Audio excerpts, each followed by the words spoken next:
Buenas a todos y a todas. Bienvenidos a este nuevo encuentro del grupo de estudio de Master en Ethereum versión 2 en español. La vez pasada ya tuvimos un poquito de introducción en lo que es el libro, que lo tengo aquí conmigo, que se lo tengo que volver a Dante.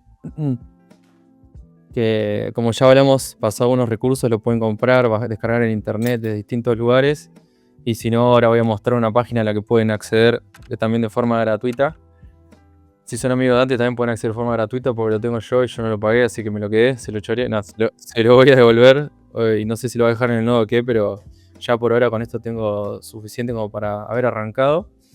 Y para los que no conocen la dinámica y este es su primer video, porque por ahí se suman directamente al primer capítulo, que sepan que seguimos en búsqueda de ayudantes, así Dante y yo no somos las únicas dos personas que van a estar todo el tiempo en todos los lugares dando contenido. Probablemente nos vean en absolutamente todos los encuentros, pero no necesariamente significa que nosotros vamos a estar disertando o explicando los contenidos, sino que vamos a estar ahí acompañando, haciendo la parte del stream, después encargándonos de la postproducción y tal vez respondiendo a algunas que otras preguntas que la gente nos pueda llegar a estar haciendo. Así que esto sería como la pantalla de introducción. La vez pasada habíamos contado que íbamos a experimentar prompteando. La verdad que no funcionaba mal, pero esto lo hice con Banana Pro acá. Esto les había mostrado cómo lo hacíamos. Pero después probamos a hacerlos de distintas formas. De hecho, llegamos a algo así. Y esto que llegamos así fue a partir de utilizar un Notebook LM, ¿sí? Lo que hicimos con Notebook LM fue Dante creó este notebook donde agregó todos los capítulos de los libros. Los capítulos de los libros están acá en Mastering Ethereum XYZ. Esto es un MD-Book que tiene repositorio, pueden acceder a verlo.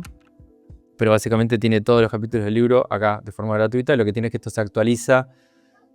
Eso se puede actualizar, no como el libro este que es inmutable, ¿no? Como si estuviera deployado en la blockchain. Y esto lo que nos permite hacer es crear un notebook en donde se analiza todo y acá podemos hacerle preguntas y nos responde utilizando Gemini.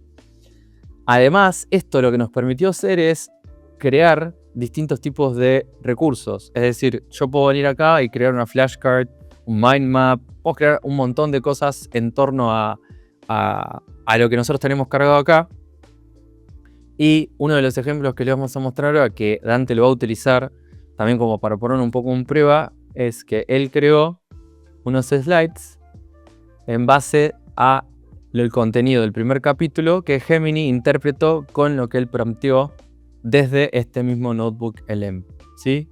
Entonces está acá. Lo que tiene bueno esto es que vos podés elegir uno de estos y podés poner revise y de esa forma acomodarlo un poco más allá, ¿no? Lo vas iterando.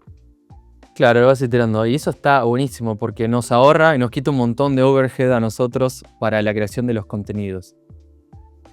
Después hay otras cositas que vamos a estar compartiendo. Yo estoy creando un sitio que es interactivo. No es este es otro que se llama explainit.com. Pero estoy creando otro interactivo que muestra cómo esto el proceso desde que un usuario envía una transacción hasta que se llega al consenso, se valida, hasta pasando por la mempool, etcétera, que es un poco más interactivo. El que conozco que es similar a lo que yo quiero hacer es pero yo lo voy a hacer de una forma en donde uno pueda como apretar play, pausa y mirar un poco por adentro sin llegar a la parte completamente técnica de las transacciones, sino como para darle una idea a la persona que lo está aprendiendo. Así que sin quitarles demasiado tiempo, lo dejamos a Dante explicando el primer capítulo. La idea sería que ustedes se hayan leído ya el primer capítulo antes de llegar acá. Entonces lo que hacen es reforzar los conocimientos ya aprendidos, fijar y despejar dudas, ¿sí? Como si fuera una clase de consulta en donde el profesor o la profesora está explicando un poquitito, un resumen de lo que es eso.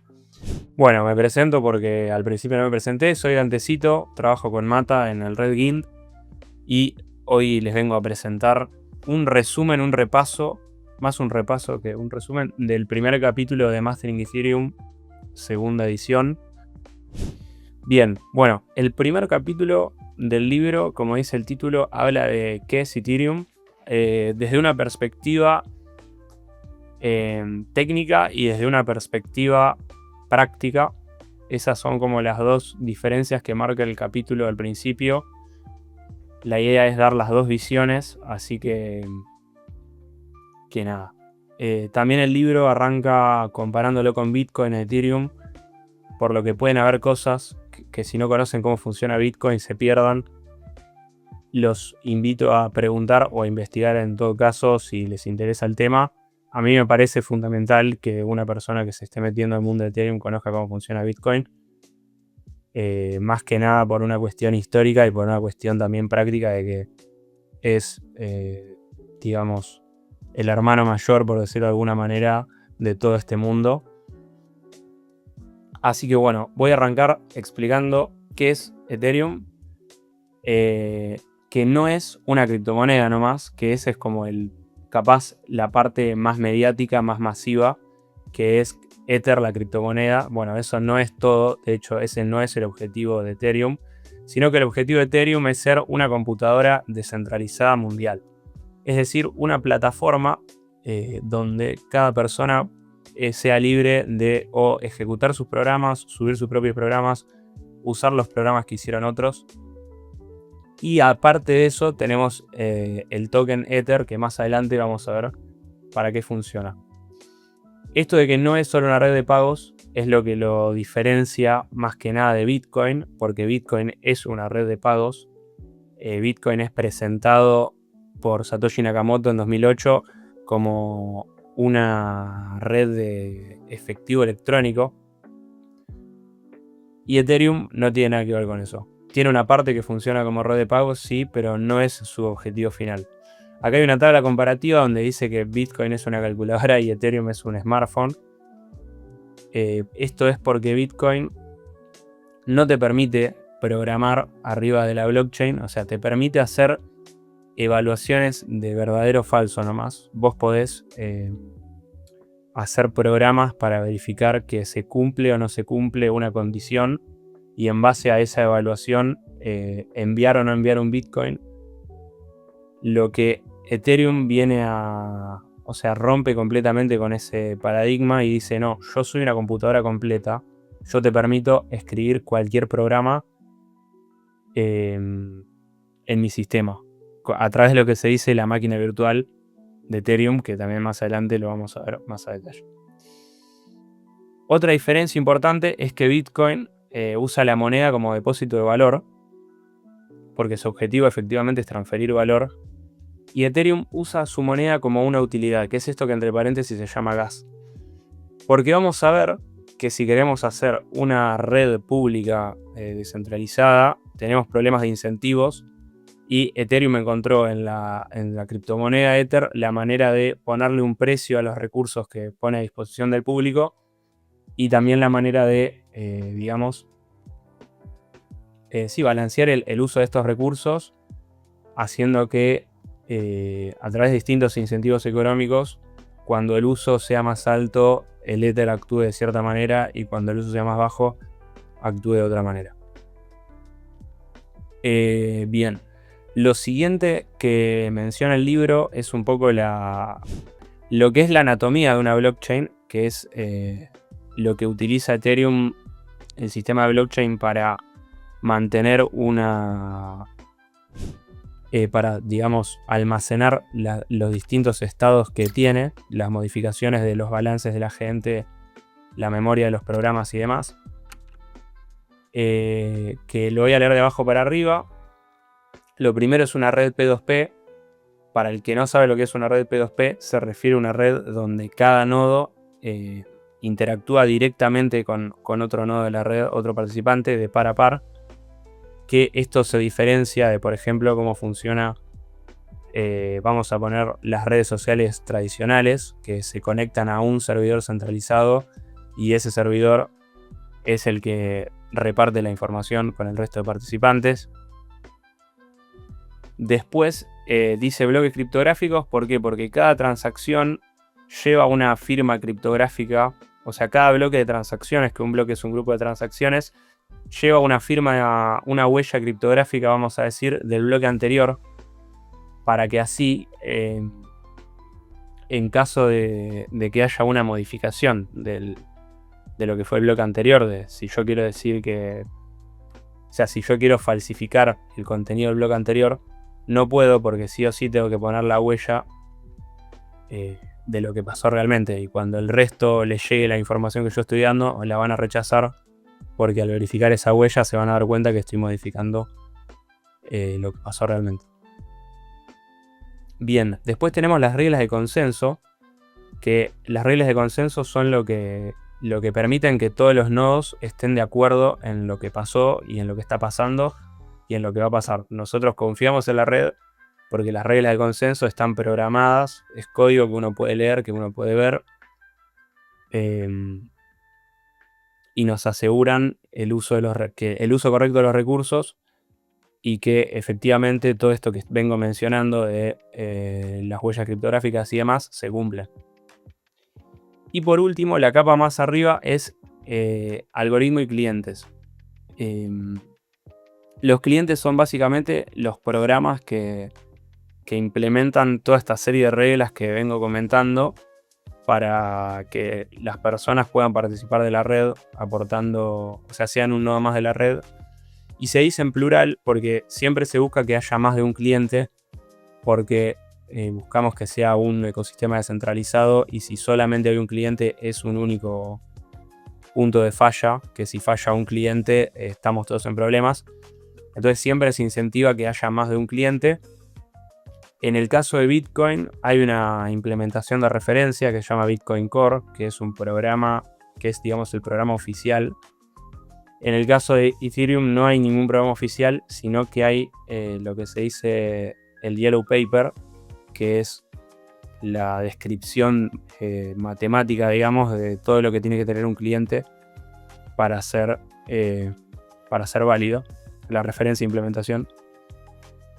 Entiendo que se está trabajando en una implementación de referencia en Python, pero es algo que todavía no está terminado, que no sé si tiene fecha de publicación, pero nada, en caso de que se publique, cuando esté publicado, ustedes pueden ir a ver el código y hacer su propio cliente en caso de que lo quieran hacer. Bien.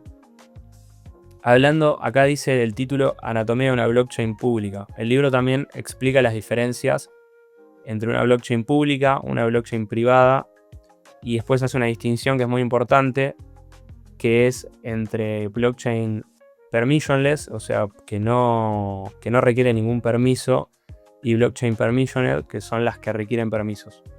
Tanto en el caso de Bitcoin como en el caso de Ethereum tenemos blockchains públicas permissionless, que no te piden ningún permiso. ¿Por qué esto es importante? Porque que una blockchain sea pública significa que cualquier persona puede consultar la información de la misma, puede ver desde la primera hasta la última transacción.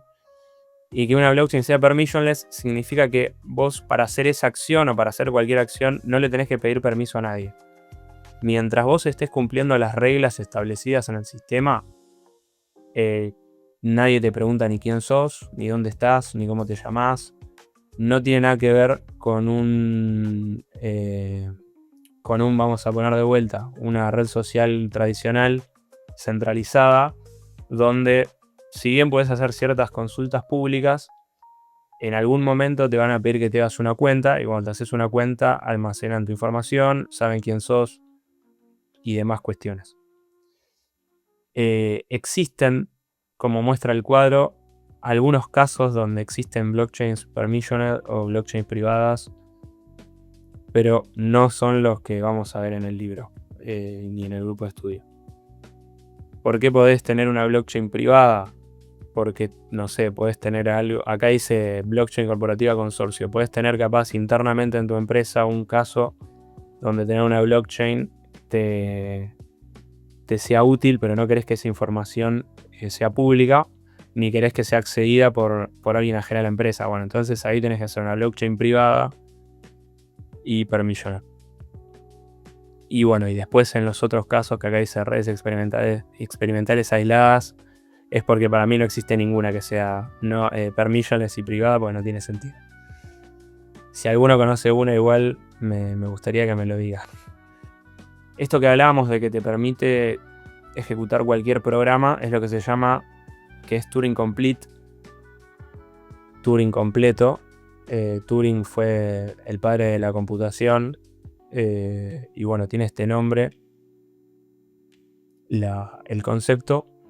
Y acá vemos un dibujito de lo que se llama la EVM, que es la Ethereum Virtual Machine, la máquina virtual de Ethereum, que es básicamente la computadora, lo que ejecuta todas las instrucciones de la red.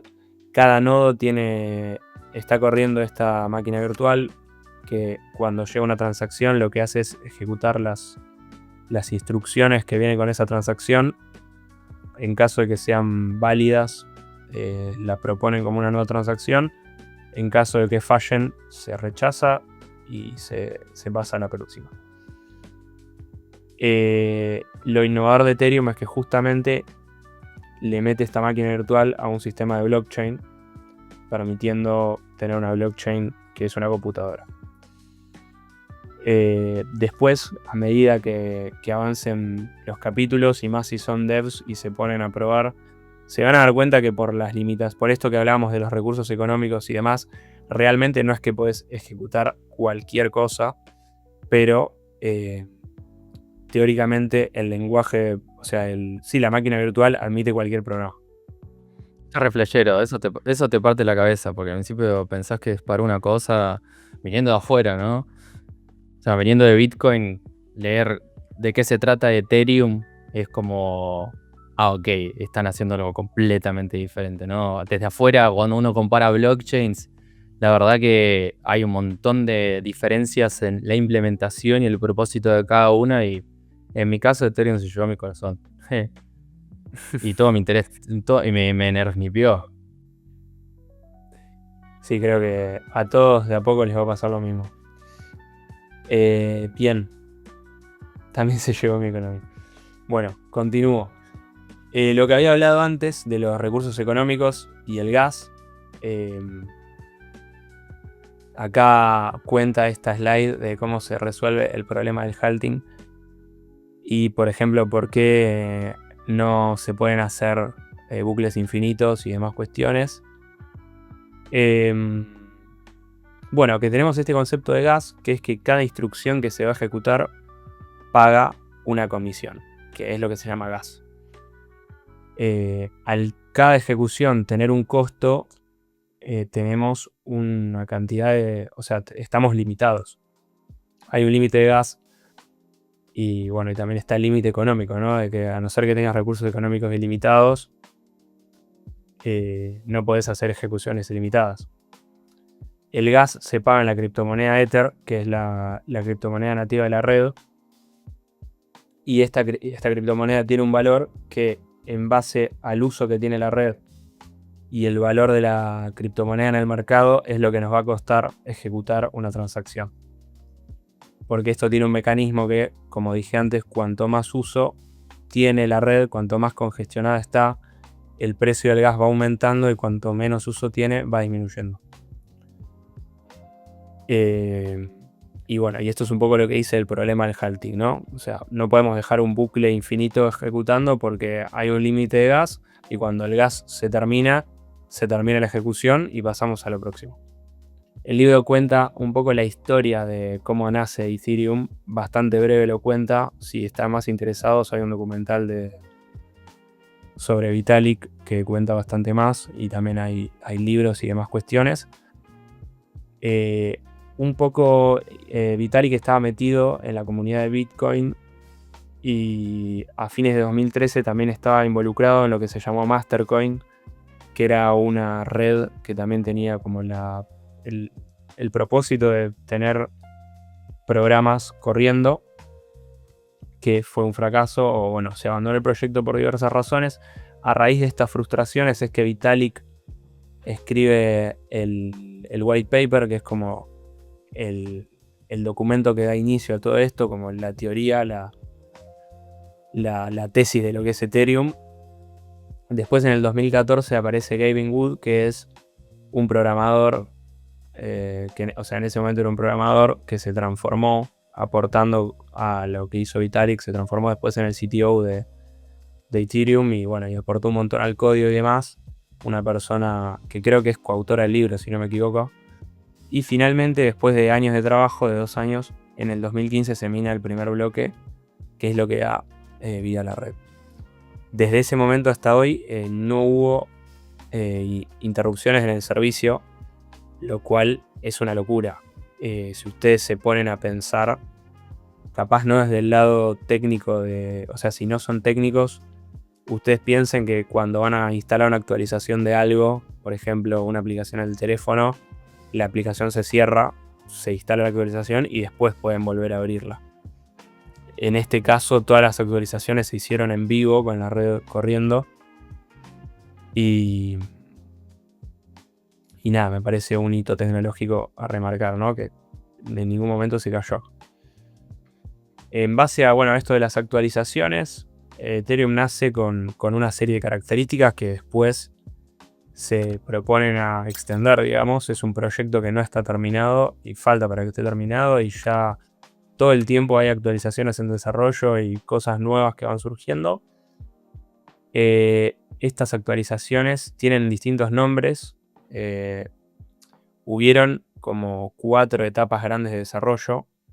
La primera es lo que se llamó Frontera, que fue la primera versión. Permitió a la gente probar la red, correr nodos, y desde ese momento, o sea, al principio la red usaba el algoritmo de consenso Proof of Work, que para el que no sepa lo que es un algoritmo de consenso donde cada nodo, para proponer un nuevo bloque, tiene que usar recursos computacionales para encontrar lo que hablábamos hoy, la huella criptográfica. Bueno, en este caso el algoritmo va poniendo distintas restricciones para que cada vez, o sea, cuantos más gente haya participando en la red, más complicado sea encontrar esta huella. La red se lanza con esta versión de algoritmo de consenso, pero ya desde un inicio se piensa en cambiarlo por otro algoritmo de consenso que vamos a ver que se introdujo más adelante, que se llama Proof of Stake, que tiene otros requerimientos y funciona de otra manera. Bien, la segunda versión fue Homestead, que introdujo distintas actualizaciones de seguridad y demás cuestiones.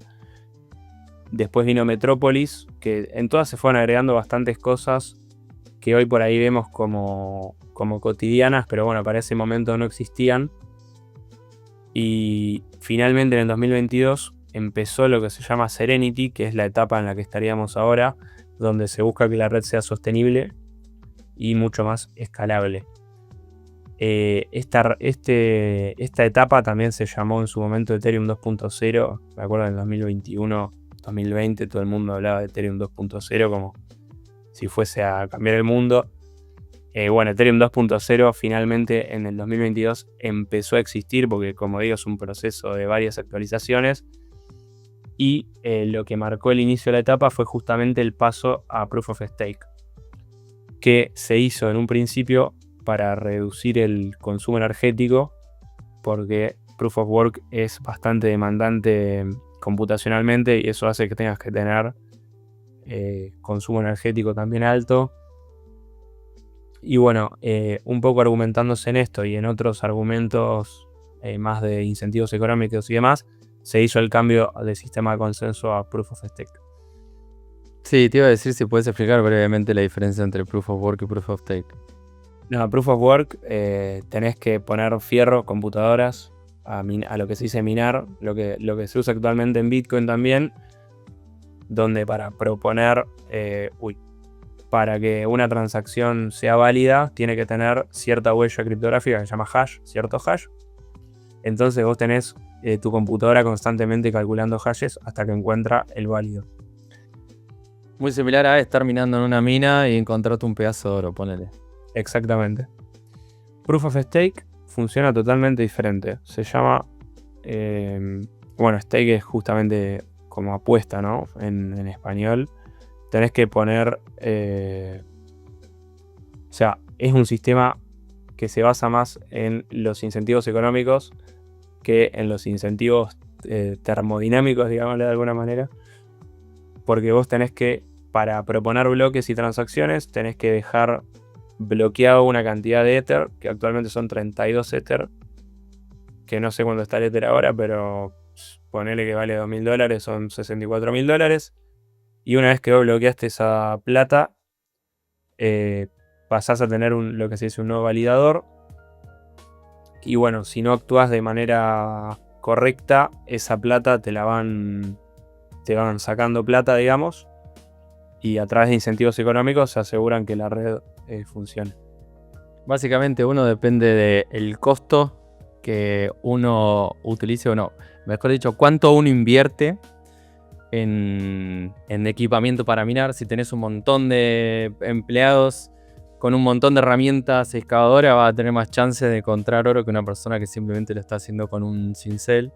Y en el otro, básicamente, es como que apostás a que lo que vos estás diciendo está bien en un lugar en donde todos pueden llegar a decirte que lo que vos estás diciendo está mal y puedes perder la plata. Bien, esto le voy a pasar un poco por arriba porque hacemos doble clic en Serenity, que es la etapa de desarrollo en la que estamos ahora. Esto son distintas etapas que están planificadas. Está muy bueno este dibujo que hizo la IA. Pero bueno, básicamente todas estas actualizaciones se van trabajando en simultáneo porque algunas dependen de otras y otras pueden salir independientemente. Así que si ven que sale una noticia de que salió la actualización de Verge o salió otra, no es que están en orden, sino que son como distintos objetivos que se buscan alcanzar. Perfecto. Lo próximo es esto. De contratos inteligentes a aplicaciones descentralizadas. Creo que no lo dije hasta ahora, lo cual es un grave error, pero estos programas que se ejecutan en la blockchain se llaman contratos inteligentes, smart contracts en inglés. Tienen este nombre porque son justamente un contrato, porque se cumple siempre, es algo que queda ahí y no se puede modificar. Y bueno, inteligente porque esto de que tiene código y las cosas que tienen código son inteligentes. Sí, también porque se firma. Vos para meterlo Claro. lo estás firmando con una llave privada que podría ser como el análogo a una firma. Estás firmando que eso lo estás mandando vos, que vas a interactuar de tal y tal forma y que eso se va a respetar mientras la blockchain siga viva, poner. Muy a grandes rasgos. Exacto. Esta infografía lo que nos muestra es cómo funciona a lo que uno realmente termina accediendo como usuario cuando interactúa con estos contratos inteligentes. Abajo vemos que están los protocolos de lo que dice almacenamiento y mensajería, que son estos nodos comunicándose entre sí. Después tenemos los contratos inteligentes, que son justamente estos programas que uno puede subir y uno puede usar en blockchain. Y arriba de esto está la interfaz de usuario web, que es a lo que normalmente hoy en día se accede cuando decimos estamos interactuando con la blockchain. No es que nos vamos a meter con nuestro nodo en específico a tirarle comandos a un contrato inteligente, que lo podemos hacer obviamente, pero el usuario estándar lo que hace es se mete en la página del programa que quiere usar, digamos, que le muestra una interfaz web y ahí mismo interactúa con el programa haciendo las distintas cosas que uno busca hacer, como puede ser, no sé, hacer un intercambio entre dos monedas. Te metes a Uniswap con una interfaz muy bonita, seleccionas las monedas, pones cambiar y vos no ves lo que está pasando realmente de fondo porque eso se lo delegan a los contratos inteligentes, que no hace falta que entiendas cómo funcionan para poder interactuar con ellos. Perfecto. Bien. Después, esto de este término que está en todos lados en el mundo de Ethereum, que es Web3. Que hay mucha gente que en vez de hablar de Ethereum habla de Web3 como trabajo en Web3 y demás. Se habla de Web3 porque inicialmente se habló de Web 2.0 y Web 1.0. La Web 1.0 era aquella que solamente podías leer, que entrabas y había un contenido estático y vos como usuario no lo podías modificar. Después salió la web 2.0, que es este servidor centralizado donde vos podés poner, no sé, entras a Instagram y podés subir tus fotos, tenés ahí tus cosas, pero siempre en el servidor de Instagram, en este caso el servidor centralizado. Y después estas aplicaciones descentralizadas y protocolos proponen como un fin a llegar, una meta, lo que es la web 3.0, que tiene como objetivo descentralizar justamente la propiedad tanto del contenido como de las cosas que vienen en esta red, pasando de un sistema centralizado a un sistema descentralizado. Sí, también el concepto como de ser dueño de las cosas, ¿no? Porque Claro. hoy vos te querés ir de Facebook, te querés ir de Instagram y no te podés llevar la información que ellos tienen ahí adentro. Podés por ahí descargarte algo en algún sitio, pero sinceramente Sí. el concepto de own, de que gracias a la forma en la que está distribuida una red y se almacenan las cosas, vos realmente sos dueño de eso y nadie más. Eso a mí me vuelve la cabeza. Es muy importante esta distinción que está haciendo Dante entre Web 1, Web 2 y Web 3, porque la van a ver y se mezcla un montón. Se usa muy mal. La diferencia entre Web 2 y Web 3 se usa muy, pero muy mal. A mí me molesta muchísimo, sinceramente, porque en nosotros que nos dedicamos a la seguridad informática, a veces analizamos un protocolo para ver cómo... Protocolo sería como una organización que tiene su backend, por así decirlo, con contratos inteligentes dentro de la blockchain. Déjenmelo decirlo explicado de esta mala manera. Pero analizamos por qué una organización Web 3 hasta una organización Web 3 después, cuando vemos por qué le explotaron, no sé, le robaron cosas, assets, información, no sé, vemos ahí cuál es el principal problema, por dónde terminaron accediendo a absolutamente todo, y era porque tiene una base de datos centralizada, que obviamente no tenía nada que ver con una blockchain. Entonces, bueno, eso no es una organización Web 3, tiene cosas Web 3. Entonces se empezó a usar mucho el término Web 2.5. Entonces, si nosotros tenemos que decir de a qué se dedica Red Guild o dónde está la seguridad hoy principalmente necesaria, es en la Web 2.5. Parado entre medio de estas dos cosas. ¿Por qué? Porque hay muy pocas soluciones implementadas 100% Web 3. ¿Sí? Muchos de los servicios que se utilizan, hasta un CDN que se para adelante para cachear el contenido, servir imágenes de un sitio web, todas esas cosas, hasta cómo se manejan mucho de los dominios, todo eso sigue siendo Web 2. Entonces, decir que hay empresas no full Web 3, la verdad que no. Web 3 es lo que está citado ahí. Podemos hablar de empresas que tienen contenido y tecnologías descentralizadas, por ejemplo, y otras que no. Pero para mí no se casen mucho con la terminología y simplemente aprendan a diferenciar qué es la característica que hace cada uno de los dos términos. Bien. Sí, yo por por eso digo que lo tomaría como una aspiración, una meta, más que a un hecho. Porque a día de hoy existen cosas descentralizadas que están obligadas a convivir con lo centralizado porque no hay otra manera de que se puedan acceder, digamos. Hay un libro que algunos de acá ya lo leyeron, que Iña también lo leyó y todos me dieron feedback positivo. Es un libro que se llama Read, Write, Own, que habla de Web 1, Web 2, Web 3. Y a mí me encanta porque arranca hablando de la historia de Internet, de hecho, sobre las primeras páginas web y cómo funciona todo. Así que si no tienen skills técnicos o si los tienen y les interesa la historia del desarrollo de Internet, ese libro está buenísimo y es re fácil de leer. Read, Write, Own. Leer, escribir y ownear, ¿cómo sería? Como ser dueño. Sí, sí. El capítulo un poco cierra con esto. Después igual tenemos, creo que una slide más, que es lo que se dice la cultura de desarrollo, el development de culture de Ethereum, que es como lo que más veníamos diciendo, que rompe un poco la cabeza si venís de Bitcoin, que justamente es lo que la infografía te muestra, que es que Bitcoin se concibió de una manera para no ser modificado, porque es un programa robusto que funciona como tiene que funcionar, que hace lo que tiene que hacer, que es transmitir valor. En el caso de Ethereum, como dije, nació incompleto. se publicó una versión sabiendo que se iba a actualizar. Por eso vemos que de un lado tenemos como una caja fuerte cerrada con un montón de mecanismos y del otro lado vemos algo más móvil, más modular. Y un poco se resume en esta oración de move fast and break things, que es como movete rápido y rompe cosas.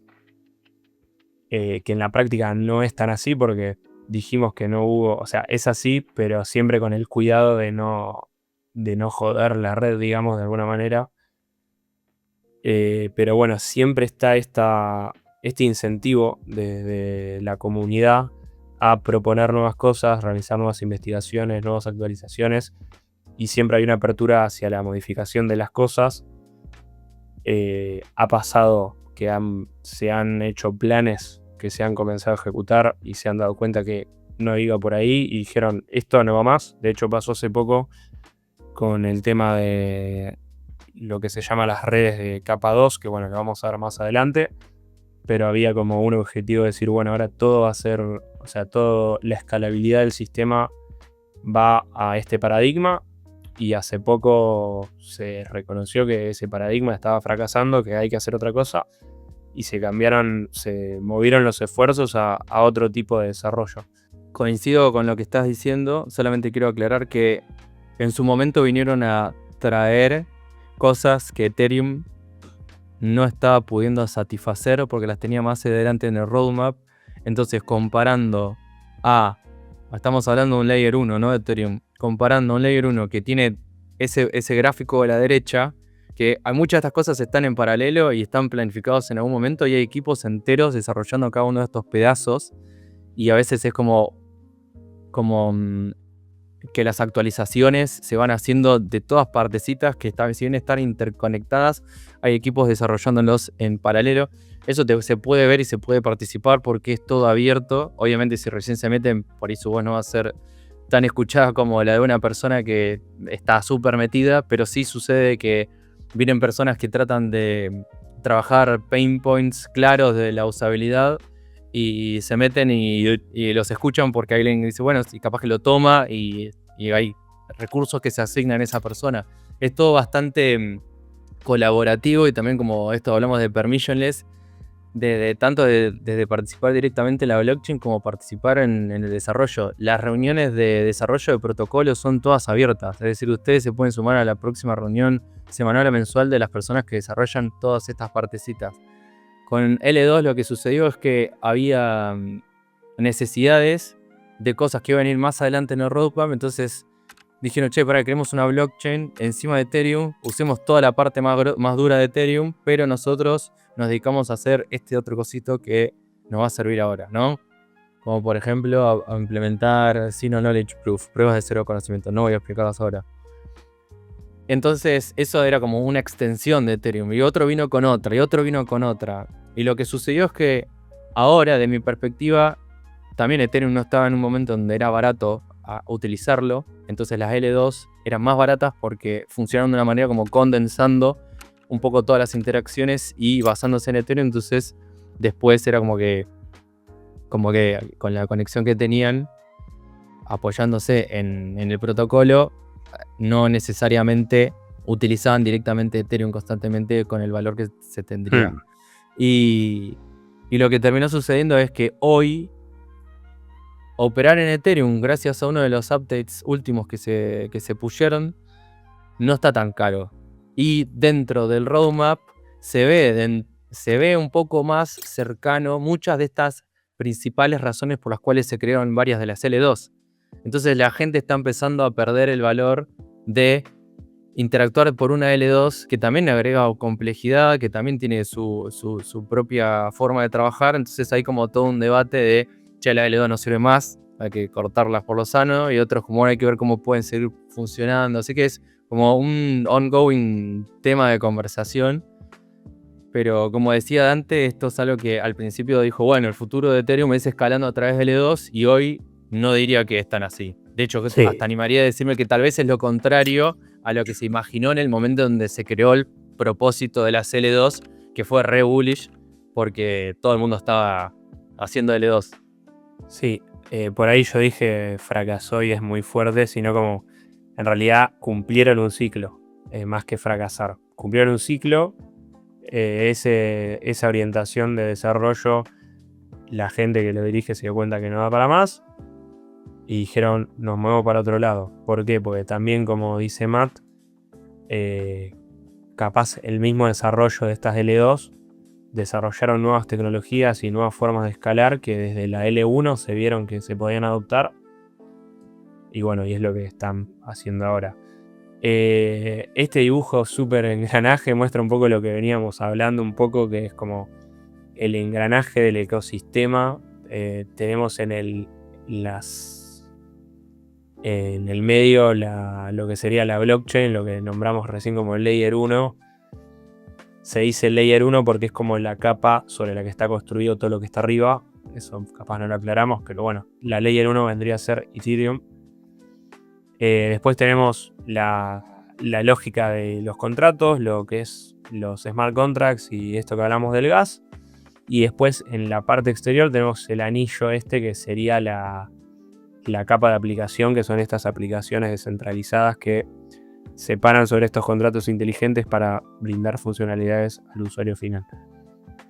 Y bueno, esto que dice acá es bastante importante, que es como que Ethereum tiene el propósito de ser un, digamos, intermediario neutral. En realidad no es un intermediario, sino como un recurso neutral, vamos a decirlo, para que cualquiera que quiera dar servicios sobre esta red lo pueda usar, como dijimos, de manera abierta y de manera descentralizada, y que habilite a poder hacer distintas operaciones sin la necesidad de confiar en la otra persona, ¿no? Porque al tener una red descentralizada con las reglas claras y una red abierta, yo puedo hacer un intercambio de lo que hablamos hoy, un intercambio de criptomonedas con alguien sin saber quién es, porque sé que las reglas se van a cumplir, porque es un programa que está estipulado y lo puedo leer y puedo ver cómo se ejecuta y todo. Y también, bueno, hay otros casos de uso que vamos a ver más adelante. Pero bueno, me gusta esta idea del recurso neutral. O sea, podrían dos países que están en guerra confiar en cómo funciona este programa porque es abierto y es descentralizado. Y bueno, y esto es lo último que veía yo, que me parece medio falopa, pero igual lo vamos a nombrar, que es como este dibujo del puente infinito con la base, que es cómo introducirse como desarrollador, que dice, bueno, tenés que entender cómo funciona la parte lógica, y acá habla de las Layer 2, como para aprender a desarrollar tenés que aprender a cómo funciona el Layer 2, que capaz que no estamos tan de acuerdo. Y bueno, y después muestra dice una curva de aprendizaje pronunciada pero esencial, pero que una vez que pasás como esta curva de aprendizaje, las posibilidades son infinitas, y ahí se va el puente al horizonte y termina en el sol, parece. Pero bueno, nada, acá termina la presentación. Ahora le doy la pantalla a Mata.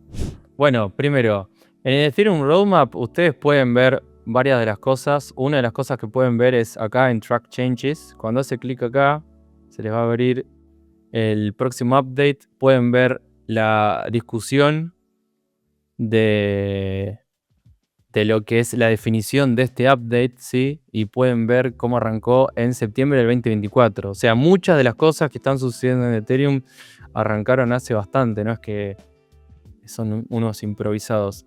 Acá pueden ver un poco más de información en base a cada uno de estos updates. Les muestra dónde están, ¿sí? Y después todas las cosas que se van a implementar dentro de ese update. Si hacen clic acá pueden ver lo que está, por lo menos hoy, pronosticado hasta ese próximo update en el roadmap. Después hay una página que se llama Ethereum Magicians, que es un foro, básicamente, de discourse. Lo que tienen acá son un montón de categorías en donde técnicamente pueden entrar a discutir y ver absolutamente todo lo que tiene que ver con el protocolo y los estándares que definen los smart contracts, que condicionan la EVM o no la condicionan en absoluto. Y muchas más cosas que ahora no se me ocurren. Pero por ejemplo tiene una cosa que se llama Protocol Calls and Happenings.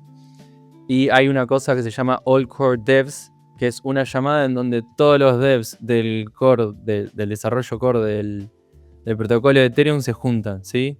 Ahora, por ejemplo, se puede ver acá que están hablando de, no sé, de testear algo que no sé qué es, ejecución, consenso, post-quantum. Acá tienen un repositorio que se llama Ethereum/PM como Project Management, que son todas las notas y los ítems de la agenda. Entonces les explica de qué trata. Y pueden ver toda la agenda de todos los issues acá en Issues. Pueden ver el Google Calendar que traquea todas las que vienen, todas las reuniones que vienen. Obviamente linkea el foro. Tienen un YouTube channel que es el de Ethereum Protocol. Y acá van a ver todos los videos y muestran todas las reuniones con el tópico y el número de la reunión que es para eso. Hace 6-7 horas hubo 2. Uno que tiene que ver con Post-Quantum Transaction Signature, otro que tiene que ver con el tema repricing del próximo update. Y muchas son abiertas. Es más, hace un montón que yo no me meto. Entiendo que siguen siendo abiertas. Y si no son abiertas en el momento, ustedes pueden ver absolutamente todas. Y además el foro es abierto. Pueden crear una publicación en el foro sin ningún problema. Así que hay seguramente muchísimos más recursos que ahora no se me ocurren, en los cuales pueden entrar para mirar, pero una de las cosas que tiene Ethereum es que es caracterizado por su transparencia. Entonces, ahí están cumpliendo con uno de los pilares que ellos dicen. Voy a leer algunos comentarios y voy a responder. Kuri, hoy preguntaron, ¿pero las L2 se usan? Bueno, hay tecnologías que son muy importantes que blockchains enteras fueron desarrolladas para eso. Creo que de las primeras que introdujo el concepto de Smart Account era Starknet, si no me equivoco. Creo que la wallet Argent fue la primera. Bueno, hay un montón de tecnologías que blockchains enteras fueron creadas, sean una L2 o una paralela, basándose en ellas.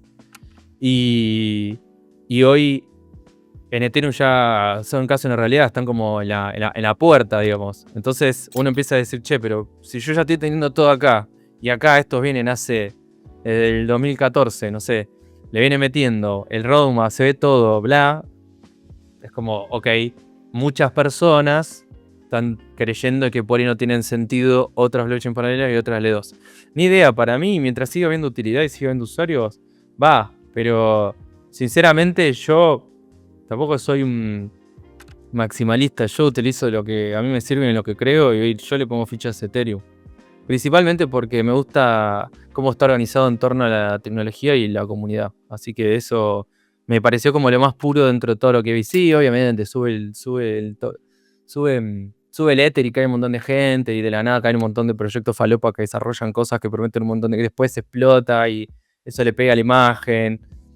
Bueno, eso pasa, pero entre todas estas idas y vueltas yo logré conocer gente que nunca se fue y que creo mucho en los principios que tienen y en que realmente están ahí para construir y lo han demostrado con el tiempo. Así que rodéense de esa gente, motívense de esa gente e ignoren al resto. Esa es mi única sugerencia.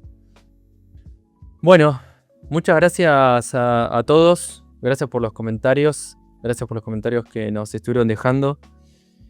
Y vamos a editar esto y vamos a subir, así que probablemente algunas personas ya nos están viendo en el video editado. Así que gracias también por vernos. Y todavía seguimos buscando ayudantes, así que si alguien quiere dar el capítulo 2 con nosotros, puede crear slides e iterarlas utilizando NotebookLM y nos pide feedback, lo puede practicar. Así que como verán, estamos siendo bastante relajados con el tema. Puede ser una posibilidad para que ustedes practiquen orar en público. Yo les puedo dar una mano, no hay problema. No vamos a ejercer demasiado juicio. Mientras se entiendan los contenidos y la gente esté enganchada, creo que es lo más importante. Así que todavía sigue habiendo bastante lugar para asomarse. Gracias a todos. Nos vemos la próxima.